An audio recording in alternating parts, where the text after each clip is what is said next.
After opening PIA S5, click Start Proxy.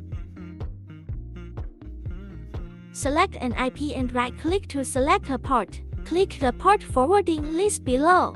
Copy down. Go back and click the setting button on the right. Click to open your computer proxy settings. Paste what you just copied. Then enter the URL of the query IP.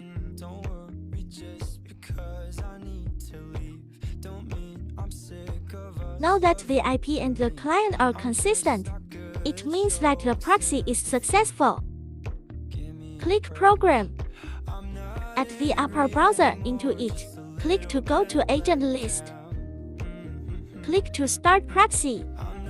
Click Program Connect. Right-click Run.